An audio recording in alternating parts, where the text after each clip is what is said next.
नमस्कार, पत्रिका टीवी में आपका स्वागत है। मैं हूं निरंजन और आप देख रहे हैं हेलो डॉक्टर का सवाल जवाब स्पेशल। हर बार की तरह सवाल हैं, बहुत सारे सवाल हैं, एक्सपर्ट भी मौजूद हैं। हम दर्शकों से आग्रह करेंगे कि जिनके सवाल इस बार नहीं आ पा रहे हैं वे मायूस ना हो, उन्हें अगली बार लेंगे। और मिलवाते हैं आपको हमारे आज के एक्सपर्ट से। डॉक्टर कृतिका जितेंद्र जोशी आयुर्वेद विशेषज्ञ हैं और वर्तमान में आप राष्ट्रीय आयुर्वेद संस्थान जयपुर के द्रव्य गुण विभाग में प्राध्यापक यानी लेक्चरर हैं। आप आयुर्वेद में हेयर और स्किन की एक्सपर्ट हैं। आपको करीब 10 वर्षों का अनुभव है। आप द्रव्य गुण में पीएचडी हैं। आपके 20 से अधिक रिसर्च पेपर प्रकाशित हो चुके हैं। आयुर्वेद जीवन शैली पर एक पुस्तक आपकी गुजराती भाषा में भी प्रकाशित हो चुकी है। डॉक्टर साहब, पत्रिका टीवी में स्वागत है आपका। Thank you so much. तो सवाल जवाब का सिलसिला हम शुरू करते हैं, लेकिन उससे पहले हम जानना चाहेंगे कि जो द्रव्य गुण विभाग है ये क्या करता है?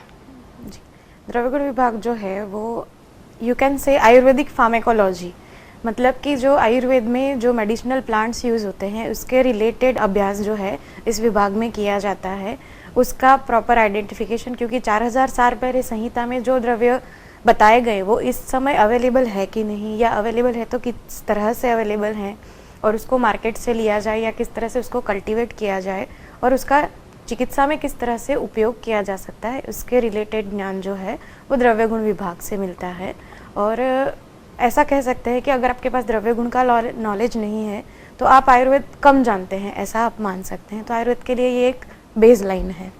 और इन्हीं चीज़ों से नुस्खे निकलते हैं, तो हमारे दर्शकों को नुस्खे भी इसमें पता चलेंगे। पहला जो सवाल है वो हमें धनकौर जी ने भेजा है। 50 वर्ष इनकी उम्र है, राजगढ़ चूरू से।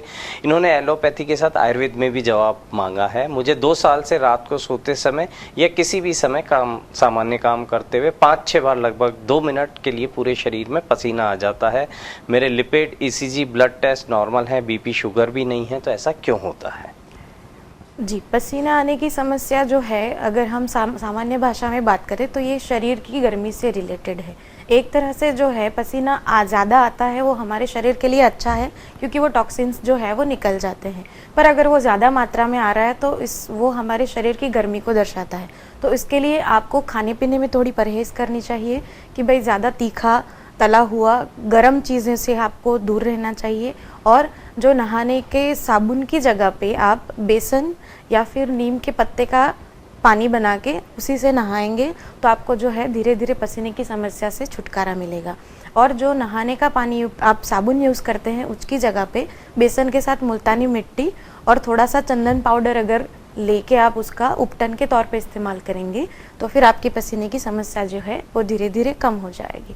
और जैसे आपने बताया कि आपका बीपी शुगर वगैरह नॉर्मल है, तो 50 साल की उम्र में किसी भी फीमेल को ये समस्या होने का कारण यूजुअली हार्मोनल इम्बैलेंस होता है या तो फिर सीजनल के कारण है।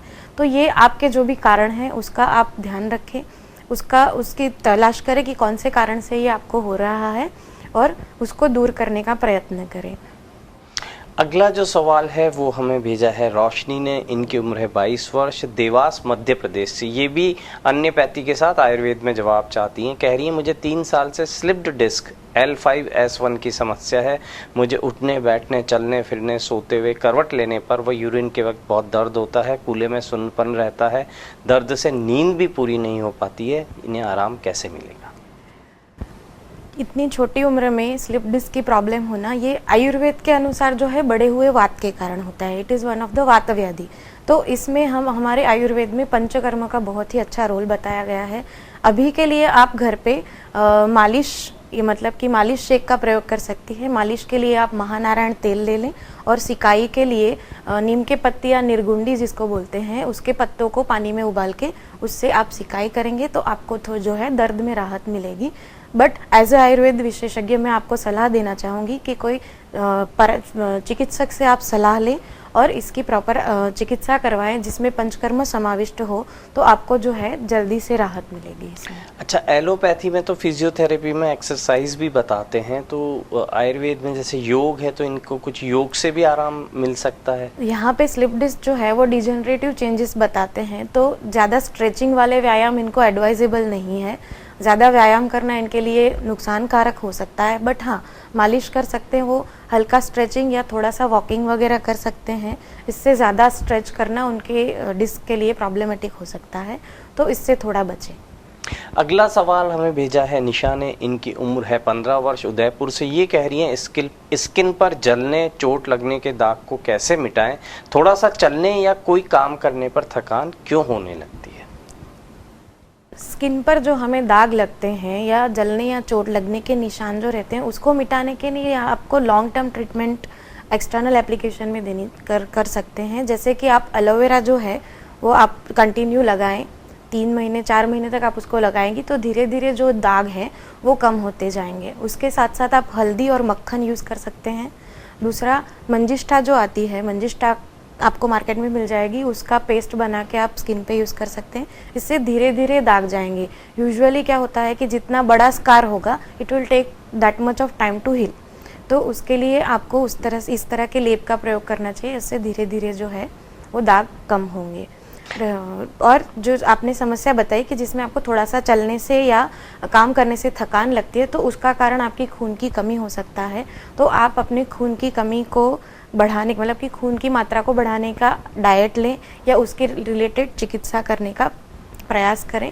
तो उससे जो है आपका, अगर जैसे HB बढ़ेगा तो अपने आप जो है वो थकान कम होगी। दूसरी, इतनी छोटी उम्र में अगर आपको थकान हो रही है तो आपको अपना स्टेमिना बढ़ाना चाहिए। स्टेमिना बढ़ाने के लिए आप व्यायाम जैसे कि साइकिलिंग या फिर सूर्य नमस्कार जैसी चीज़ों का प्रयोग भी कर सकते हैं।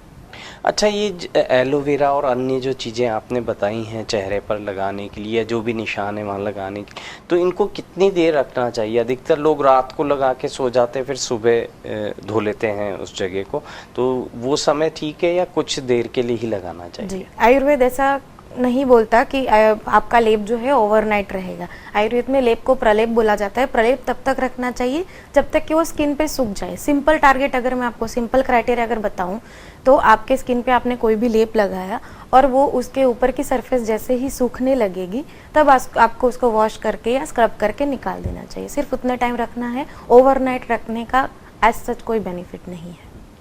अगला सवाल हमें भेजा है एक दर्शक है, उन्होंने भेजा है, साथ में फ़ोटो भी इन्होंने भेजी। ये कह रहे हैं मुझे 1 साल से दांत की समस्या है, कोई उपाय बताइए। और दांत के सवाल काफ़ी आते हैं हमारे पास। दांत की समस्या जो है फंगल इन्फेक्शन से रिलेटेड है। जिस तरह से आपने मुझे फ़ोटो दिखाई थी उस हिसाब से उनका दांत जो है थोड़ा ज़्यादा स्प्रेड है।